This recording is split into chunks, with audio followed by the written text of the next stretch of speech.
Yo, what's up guys? Mag-react lang tayo kay Apple David at kay Chad Gamad.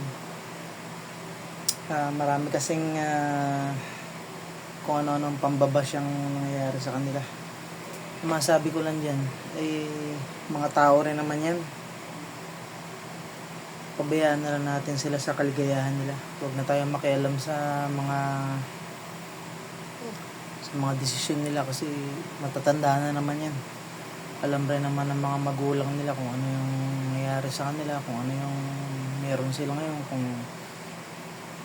may relasyon sila ngayon. Pabayaan na lang natin sila maging masaya kasi deserve nila maging masaya. Si Apple, napanood naman natin lagi yan sa PBA, masipag yan. Mukha naman mabait, saka ganun talaga Nagkakilala yung dalawa, nagkaigihan. Kayo rin naman di ba? Kayo rin naman ng boyfriend mo, ng asawa mo. Ganon din yan, walang pinagkaiba sa kanila yan. Ang pinagkaiba lang, medyo napapanood natin sila sa TV, sikat sila. Kaya siguro apektado yung maraming tao sa relasyon nila. Kaya gawin nyo guys, maging masaya na lang kayo. Si Apple nga pala, 33 years old. Si Chad Gamad ay 18 years old. Age doesn't matter. Saka kung alam naman ng mga magulang anong problema natin doon. Kaya natin sila maging masaya. Pati ikaw, maging masaya ka sa buhay mo.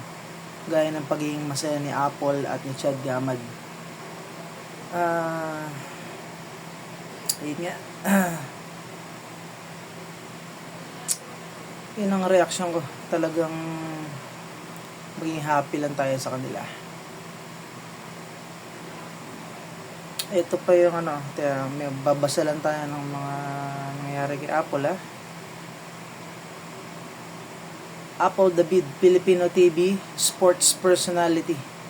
Apple is a prominent courtside reporter and event host for the Philippine Basketball Association PBA, having first gained notoriety covering the UAAP in the early 2010s.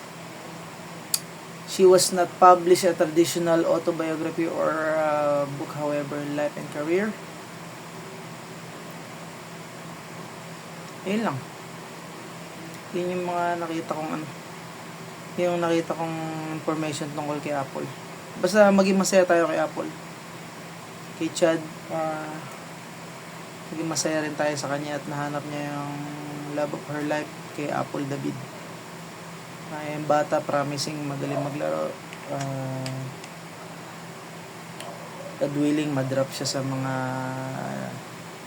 mataas na liga like PBA or overseas. Magaling si Chad Gamad. Kaya maging masaya tayo para sa kanila. God bless you all. Peace.